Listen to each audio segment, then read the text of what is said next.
The PowerStop is the fastest and most accurate way of decelerating on 8 wheels. It's the only stop on inline skates that uses both skates and all 8 points of contact at the same time. The PowerStop rules, let's just establish that right away. In your face. T-stop, B-stop, B-stop.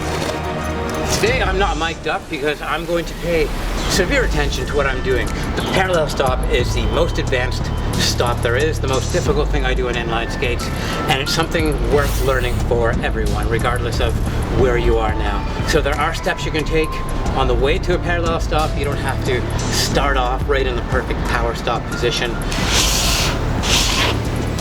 I'll do this stop the way I learned it originally, and it didn't really develop into a parallel slide for a long time after that. Initially, my PowerStop was nothing more than a sharp turn where I stuck my foot out a little bit to catch a little more friction. As I started to sharpen these turns, make them narrower, I wound up in like a reverse T-stop kind of thing, an L-stop, where I'd face backwards at the end of it. It was a very effective and accurate way to stop, but you did have to account for some extra slide, especially when going from backward. So yeah, there's power in just pivoting into that stop. And once you learn, even at slow speed, to get a little bit of friction from that back blade while you pivot, you'll begin to understand how to use that outside edge of that back skate. It's only when I started bowing my back leg and really inverting that ankle to match the angle of the front foot that I started feeling like my stop was exceptional. Those were my almost power stops where I started to use the pivot to help slow myself down. So the number one characteristic of a kick-ass power stop, when I'm absolutely on fire, I find them including that underfoot. That foot that's not leading the way is cranked over, catching the same angle as my front foot, and I freeze up in that position and just let myself slide. It's fantastic.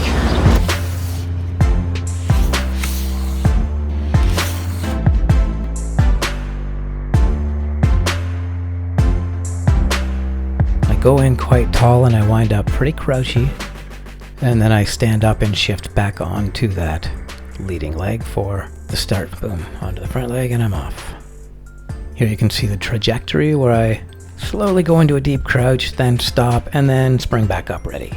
I heavily suggest doing this in a rink or someplace that's a little smooth and consistent. Give yourself the benefit of consistent pavement so you can really iron out your technique and be hyper aware of the differences in what you're doing and not what the pavement's doing.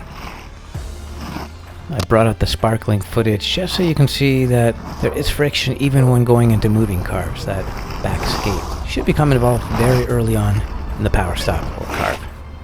I just wanted to show my sparkies. Pretty good power stops there, and that outside edge of the back skate is involved. This one turned out terribly, as did this one. Not very glamorous, maybe a little too steep to make the transition onto a little pavement ripple, and yeah, not the coolest looking thing ever. Oh, I like the head bobble at the end, nice little touch. Yeah, I almost bailed there, that could have been bad. On the street, you'll probably stick a lot more, and be prepared for a very inconsistent ride when you go over inconsistent territory, like tar to sand to road. You may find you accelerate. So when I'm stopping on super unfamiliar stuff, I do it pretty slowly, and that's when you see me incorporate the drag for the drag to power stop. Over rough terrain, I really get that slant in there and winds up pretty forgiving.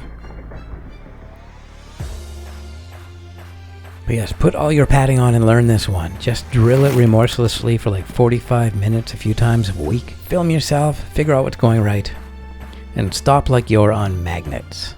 Yeah.